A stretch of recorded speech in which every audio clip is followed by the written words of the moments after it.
नमस्कार, हमारा उत्तराखंड में आपका स्वागत। मैं हूं प्रियंका। सबसे पहले नजर डालेंगे सुर्खियों पर।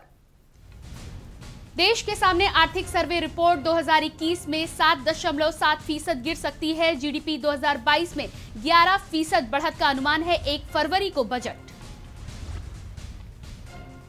दिल्ली में हुए ब्लास्ट के चलते अलर्ट घोषित। हरिद्वार एसएसपी ने किया हाई अलर्ट घोषित। पुलिस फोर्स को सघन चेकिंग के निर्देश। उत्तराखंड से कई किसान रवाना हुए। गाजीपुर बॉर्डर, मुजफ्फरनगर में महापंचायत में भी हुए शामिल।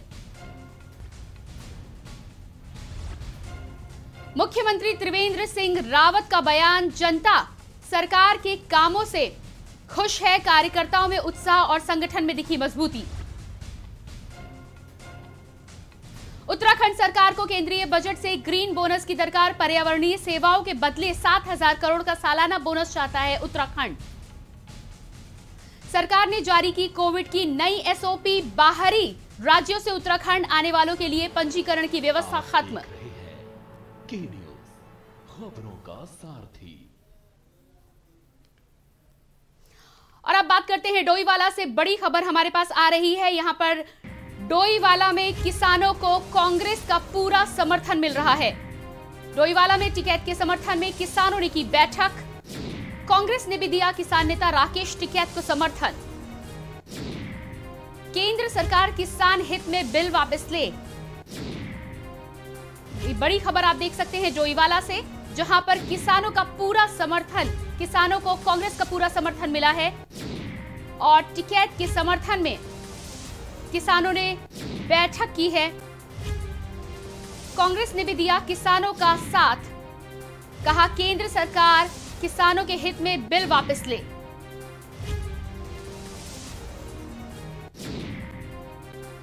और ये लगातार किसान आंदोलन चल रहा है, उसी में अब कांग्रेस ने भी साथ दिया है।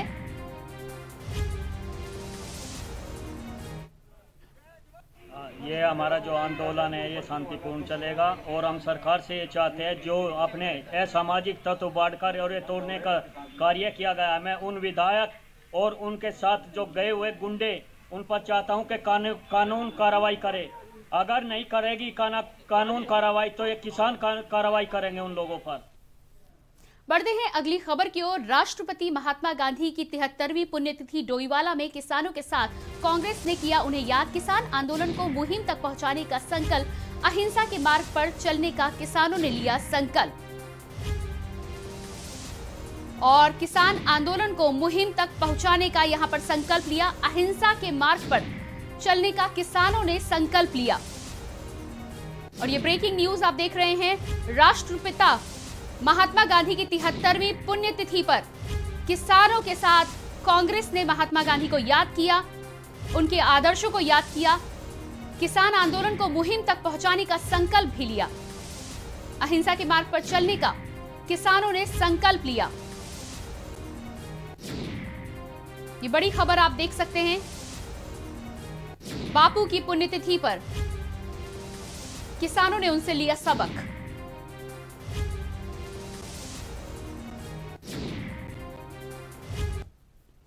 और अगली खबर देहरादून से है। ये बड़ी खबर है। त्रिवेंद्र मंत्रिमंडल की बैठक। देहरादून से ये खबर अभी अभी आ रही है। मुख्यमंत्री आवासीय कार्यालय में होगी बैठक। बैठक में कई विषयों पर चर्चा होगी। कई फैसलों पर भी लग सकती है मुहर। और ये बड़ी खबर आप देख रहे हैं इस समय के न्यूज पर। देहरादून से त्रिवेंद्र मंत्रिमंडल की बैठक। आवासीय कार्यालय में होगी बैठक। उम्मीद की जा रही है कि इस बैठक में कई महत्वपूर्ण विषयों पर चर्चा हो सकती है और इसके साथ ही कई फैसलों पर मुहर भी लग सकती है।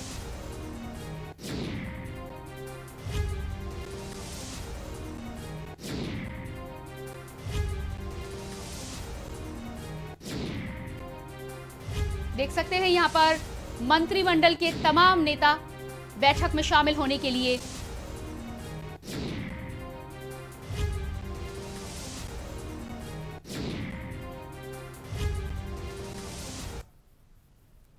दिल्ली बम ब्लास्ट के बाद उत्तराखंड में भी अलर्ट। उत्तराखंड के 4 जिलों में भी और ये आप देख सकते हैं दिल्ली बम ब्लास्ट के बाद उत्तराखंड में भी अलर्ट जारी कर दिया गया है। उत्तराखंड के 4 जिलों में हाई अलर्ट जारी किया गया है। देहरादून, हरिद्वार, उधम सिंह नगर, नैनीताल, इन सभी जगहों पर अलर्ट जारी कर दिया गया है। सीमांत प्रदेशों की सीमाओं पर भी कड़ी नजर रखने के आदेश दिए गए हैं। और ये बड़ी खबर आपको दिखा रहे हैं, कल जो दिल्ली बम ब्लास्ट हुआ उसके बाद उत्तराखंड के 4 जिलों में हाई अलर्ट जारी कर दिया गया है। देहरादून, हरिद्वार, उधम सिंह नगर और नैनीताल में हाई अलर्ट। सीमांत प्रदेशों की सीमाओं पर कड़ी नजर रखने के आदेश दिए गए हैं।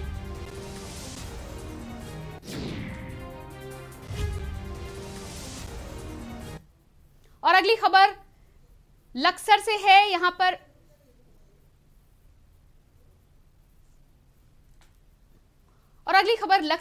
यहां पर लक्सर में केंद्रीय शिक्षा मंत्री डॉक्टर रमेश पोखरियाल निशंक दौरे पर पहुंचे। इस दौरान बीजेपी के सैकड़ों कार्यकर्ता मौजूद रहे। लक्सर पहुंच रहे केंद्रीय शिक्षा मंत्री ने 2 सड़क, वहां एक पुल का शिलान्यास किया। लक्सर रुड़की राष्ट्रीय राजमार्ग की लागत लगभग 45 करोड़ रुपए है। बसेड़ी, ऐथल सराय व आमखेड़ी सोलानी पुल का शिलान्यास किया। केंद्रीय मंत्री ने कहा कि किन सड़कों के निर्माण के लिए जिम्मेदारी एनएचके के पास है। क्षेत्र के लक्सर, रुड़की व बसेड़ी, ऐथल सराय की सड़कों की हालत काफी समय से खराब थी, जिसकी मांग लोग लंबे समय से कर रहे थे। क्षेत्रीय लोगों की परेशानी को देखते हुए इन सड़कों का निर्माण होना चाहिए। जनहित में ये अति आवश्यक है। साथ ही आमखेड़ी पुल का निर्माण भी बेहद जरूरी था। उन्होंने कहा, हरिद्वार के लोगों की समस्याओं को दूर करना मेरी पहली प्राथमिकता है।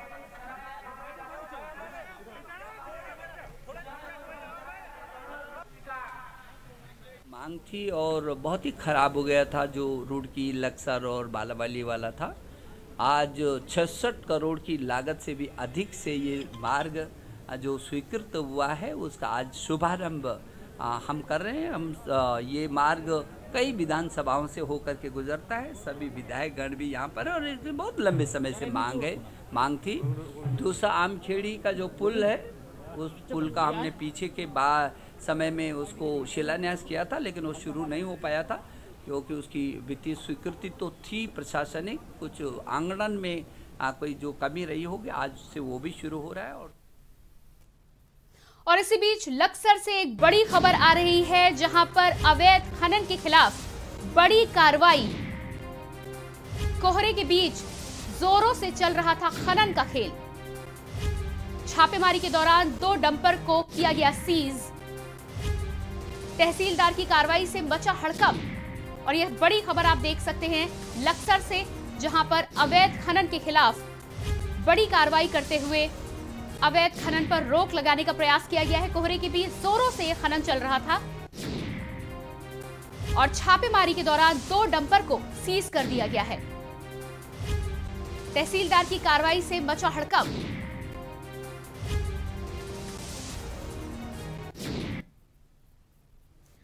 मुख्यमंत्री त्रिवेंद्र सिंह रावत के उत्तराखंड 3 दिवसीय प्रवास का आज अंतिम और आखिरी दिन था। पौड़ी की बैठक के साथ ही मुख्यमंत्री का प्रवास संपन्न हुआ। अपने प्रवास के बारे में जानकारी देते हुए मुख्यमंत्री का कहना है कि जनता के अंदर उत्साह देखने को मिला। जनता सरकार के कामों से बहुत प्रसन्न है और संतुष्ट है। मुख्यमंत्री का कहना है कि कार्यकर्ताओं में भी उत्साह और संगठन में मजबूती देखने को मिली है। आपको बता दें कि मुख्यमंत्री का अगला दौरा रुद्रप्रयाग और पौड़ी का रहेगा।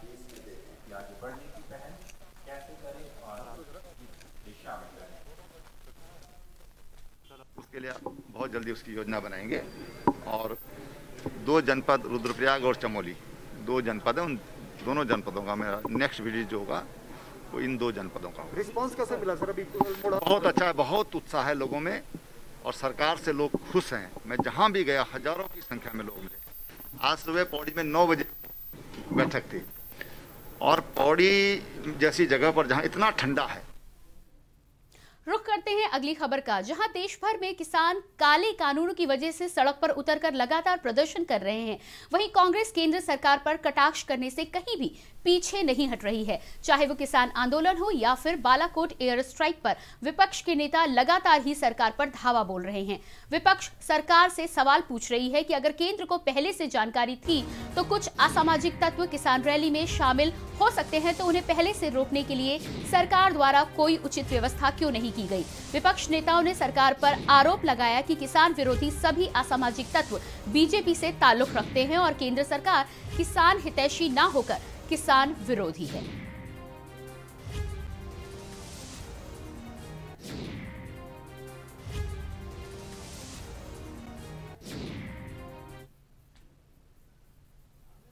किसान आंदोलन को जिस प्रकार से बदनाम करने की साजिश मोदी जी और मोदी जी की पूरी सेना पहले दिन से कर रही है, पहले दिन से, क्योंकि उनको मालूम था किसान विरोधी जो 3 काले कानून वो लाए हैं, देश का किसान उसको स्वीकार नहीं कर रहा है, देश का किसान उसको नहीं मान रहा है, देश का किसान आक्रोशित है, देश का किसान आंदोलित है।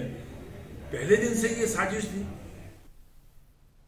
मंगलौर क्षेत्र में बढ़ते नशे के कारोबार पर अंकुश लगाने के लिए पुलिस प्रशासन सख्त हो गया है, जिसके चलते मंगलौर पुलिस ने मुखबिर की सूचना पर लंढोरा क्षेत्र से 2 युवकों को गिरफ्तार किया है। तलाशी के दौरान आरोपी 1.66 ग्राम स्मैक बरामद हुई, जिसकी कीमत लाखों रुपए की बताई जा रही है। एक आरोपी बरेली का रहने वाला है, स्मैक की तस्करी करने के लिए लंढोरा आया था।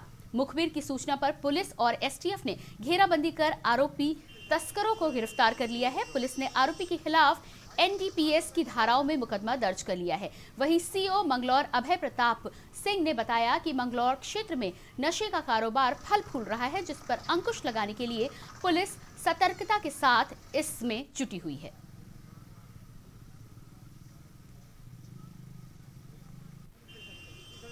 ये सूचना मिल रही थी, एसटीएफ की महिला सब इंस्पेक्टर हैं प्रियंका और चौकी में एक सब इंस्पेक्टर है हमारे संजय गौड़।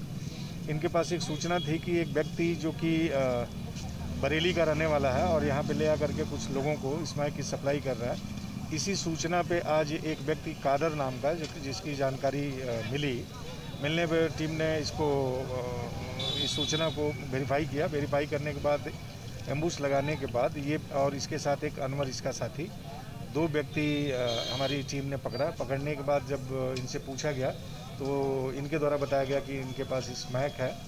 और उत्तराखंड में चुनावी घोषणा करने के बाद आम आदमी पार्टी का कुनबा उत्तराखंड में लगातार बढ़ता जा रहा है और इसी क्रम में पूर्व दर्जाधिकारी और सामाजिक कार्यकर्ता रविंद्र जुगरान आम आदमी पार्टी के रथ पर सवार हो गए हैं। बता दें, शुक्रवार को सुभाष रोड पर स्थित एक वेंडिंग पॉइंट में सदस्यता कार्यक्रम का आयोजन किया गया, जिसमें जुगरान ने अपने समर्थकों के साथ आप पार्टी में शामिल होकर सदस्यता ग्रहण की। इस दौरान उन्होंने कहा कि आम आदमी पार्टी में शामिल होने के बाद मैं एक सच्चे सेवक की तरह पार्टी के लिए निष्ठावान होकर काम करूंगा। साथ ही उन्होंने कहा कि अब तक कांग्रेस और भाजपा ने बारी बारी से राज्य को लूटने का काम किया है, जिसको जनता अब समझ चुकी है। यही वजह है कि इस बार विधानसभा चुनाव में आम आदमी पार्टी भारी बहुमत से फतेह हासिल करेगी। आम आदमी पार्टी से जुड़ने की मुख्य वजह यह है कि हम भी 2012 के बाद दिल्ली मॉडल का अध्ययन कर रहे हैं। दिल्ली में जो स्टेट मॉडल है, ऑनरेबल अरविंद केजरीवाल जी का, आदरणीय मनीष सिसोदिया जी का और हमारे 3 बार के विधायक आदरणीय मोहनिया जी का, दिनेश मोहनिया जो हमारे उत्तराखंड के प्रभारी हैं।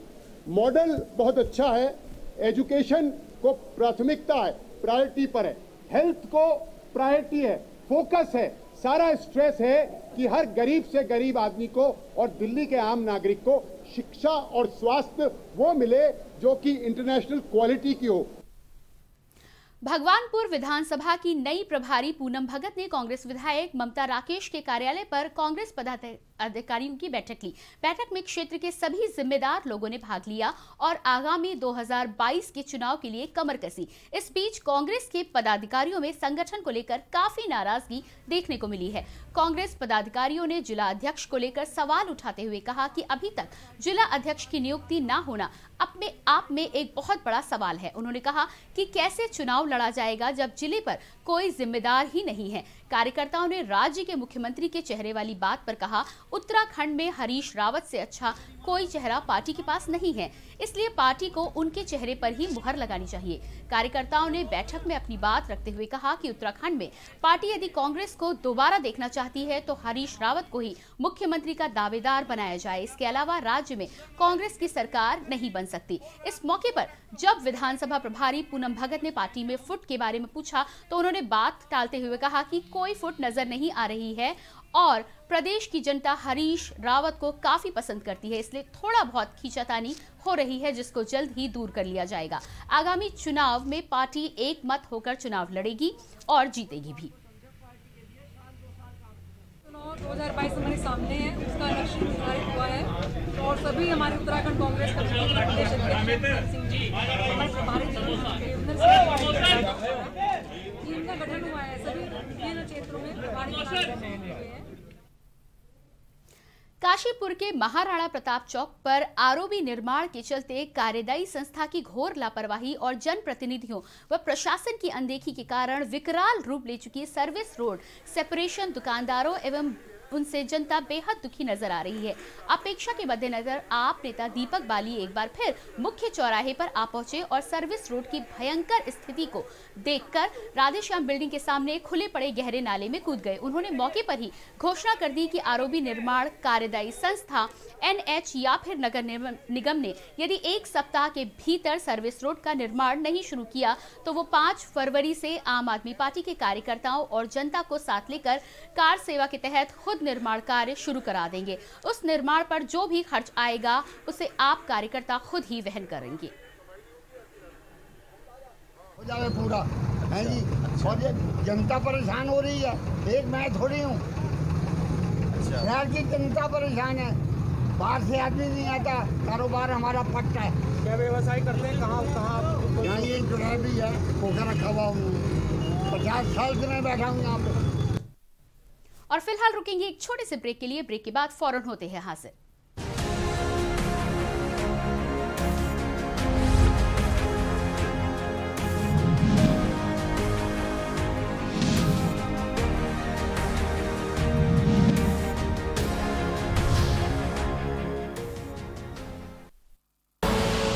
आप देख रहे हैं के न्यूज, खबरों का सारथी।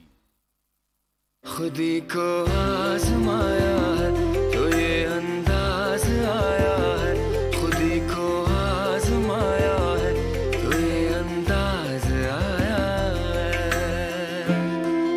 तुम में भी मैं हूं, शुद्ध प्लस पान मसाला। उत्तराखंड में ही क्रिकेटर आना चाहते हैं, बड़े बड़े क्रिकेटर इंडिया के। अच्छा एक माहौल, एक इंफ्रास्ट्रक्चर प्रयास कर रहे हैं जिससे लोग खिलाड़ी इधर आए। कहीं ना कहीं सीएम साहब पूरा फेवर करते हैं और चाहते हैं कि उत्तराखंड से प्रतिभाएं सामने आए। हाँ बिल्कुल, सीएम साहब खुद ही स्पोर्ट्स पर्सन है, वो एक बैडमिंटन के अच्छे खिलाड़ी हैं, दोनों का फोकस यहाँ पर बड़ा अच्छा है। तो मुझे लगता है कि कहीं ना कहीं आईपीएल में उत्तराखंड की एंट्री होनी चाहिए। कोशिश पूरी है मेरी।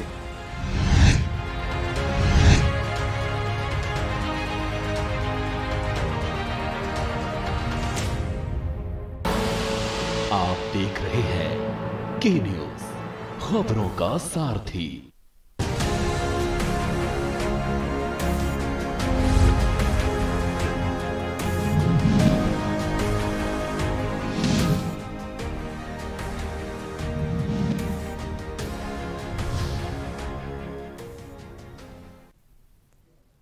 ब्रेक के बाद एक बार फिर से आपका स्वागत है। हमारा उत्तराखंड में बात करेंगे अगली खबर की।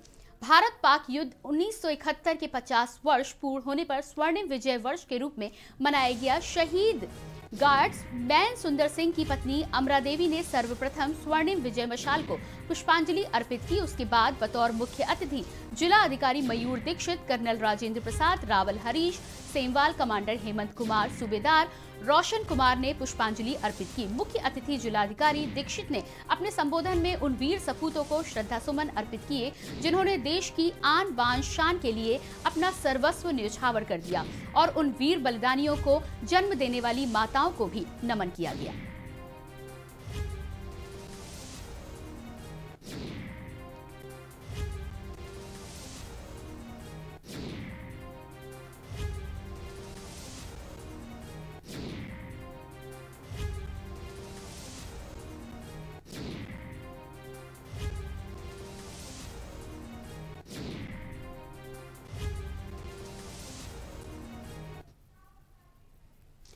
हरिद्वार में कुंभ मेला शुरू होने में 1 महीने का समय शेष रह गया है। इसके लिए अखाड़ों ने भी अपने स्तर पर तैयारियां शुरू कर दी हैं।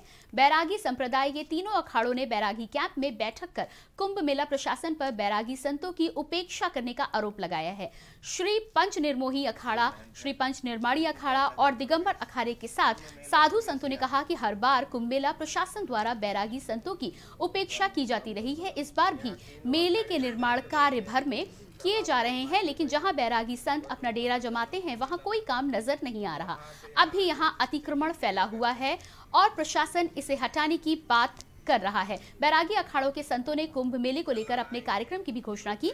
1 अप्रैल को चंडी पूजा की जाएगी, वहीं दोपहर को धर्म ध्वजा स्थापित की जाएगी। उसके बाद 6 अप्रैल को नगर प्रवेश के साथ ही भव्य पेशवाई निकाली जाएगी। संतों ने कहा कि अन्य राजनीतिक कार्यक्रमों के लिए कोरोना को लेकर कोई प्रतिबंध नहीं है, जबकि धार्मिक आयोजनों में कोरोना बाधा बन रहा है।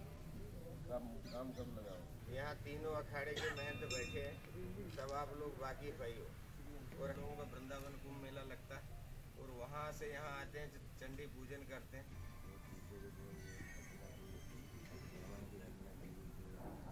यहाँ आएंगे तो जो है 1 तारीख को हाँ वैष्णो तीनों अखाड़े के महंत बैठे हैं। हमारे यहाँ के स्थानीय दुर्गादास जी महाराज, हठयोगी बाबा, विष्णुदास जी और सभी प्रतिनिधि वैष्णव समाज में से वैष्णव तीनों अखाड़ों के सभी संतों महंतों की अध्यक्षता में अभी घोषणा पत्र हमने जारी किया।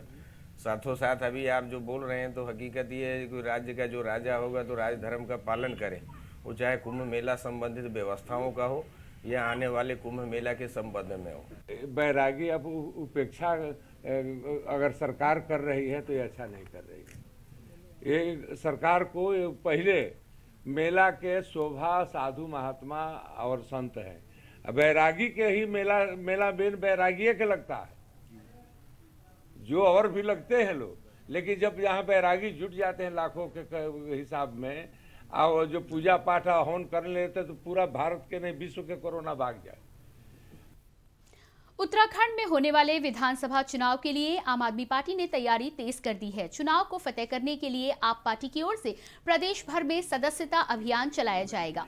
पार्टी के प्रदेश प्रभारी दिनेश मोहनिया ने प्रेस वार्ता में बताया कि उत्तराखंड में भी केजरीवाल अभियान के तहत राज्य की सभी 70 विधानसभाओं में वीडियो वैन संचालित की जाएगी। इसमें केजरीवाल सरकार के कार्यों और राज्यों के विभिन्न मुद्दों को दर्शाया जाएगा। इसके साथ ही पार्टी ने 1 लाख लोगों को जोड़ने का भी लक्ष्य रखा है। पार्टी इसके लिए 10 लाख से अधिक लोगों के घर घर जाएगी और उनसे संपर्क करेगी। 1 फरवरी को दिल्ली के डिप्टी सीएम मनीष सिसोदिया अभियान की शुरुआत करेंगे। यह अभियान 45 दिनों तक चलेगा।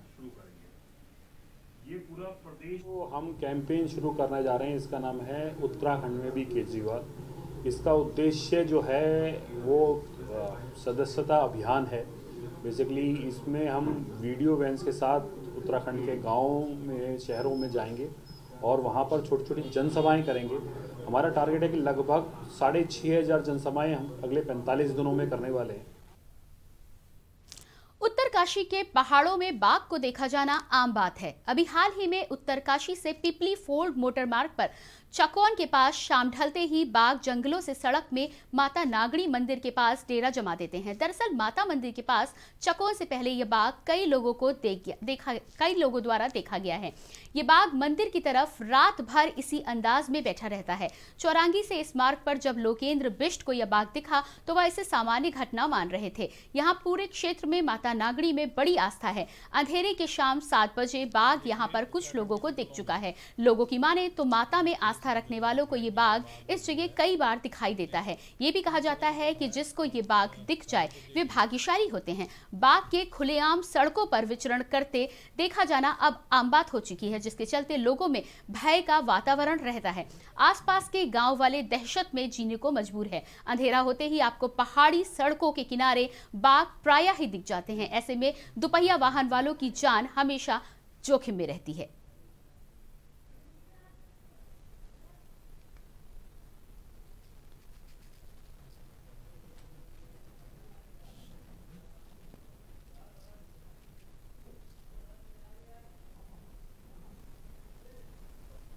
देखिए, उत्तराखंड के पहाड़ी जिलों में बाघ का देखा जाना ये आम घटना है और जंगलों से जो हमारे जो पहाड़ी मार्ग होकर गुजरते हैं तो बाघ या दूसरी प्रजाति के जो वन्य जीव हैं वो जंगलों से होकर सड़क पे आ जाते हैं। ऐसे में अगर बाघ सड़क में आ जाता है तो दोपहिया वाहनों के लिए सबसे खतरनाक होता है, और शाम ढलते ही बाघ अगर सड़कों पे आ जाता है तो लोगों में दहशत होती है, घरों में लोग दुबक जाते हैं।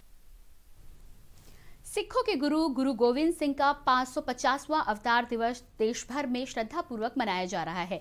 हरिद्वार में इस मौके पर श्री पंचायती निर्मल अखाड़े द्वारा ग्राम एकड़ कला में एक धार्मिक आयोजन किया गया, जिसमें सबसे पहले अखंड पाठ का आयोजन किया गया। कार्यक्रम में उपस्थित सभी संत महंतों ने गुरु गोविंद सिंह को याद करते हुए अपने श्रद्धा सुमन अर्पित किए। इस मौके पर अखाड़े के कोठारी महंत जसविंदर ने बताया कि आज अखाड़े द्वारा गुरु गोविंद सिंह का 550वां अवतार दिवस श्रद्धा भाव से मनाया जा रहा है। उन्होंने कहा कि अगर गुरु गोविंद सिंह ना होते तो आज हिंदुस्तान का नक्शा कुछ और ही होता। उन्होंने उनके बलिदान को याद करते हुए अपने श्रद्धा सुमन अर्पित किए। निर्मल की तरफ से श्री गुरु गोविंद सिंह महाराज जी का 550वां अवतार दिवस जो है बहुत ही श्रद्धा भावना से मनाया जा रहा है, जिसमें श्री गुरु ग्रंथ साहिब जी का अखंड पाठ हुआ और सभी जो हमारे संत महंत मंडलेश्वर महामंडलेश्वर जितना भी साधु समाज है, निर्मल संत समाज और हरिद्वार का जो साधु समाज है, सभी जो है अपनी अपनी भावना अनुसार आज निर्मल अखाड़े की जो शाखा एकड़ कला में आकर के श्री गुरु गोविंद सिंह महाराज जी को याद करते हुए। और अब आइए आपको सीधे लिए चलते हैं लखनऊ, जहां पर सीएम योगी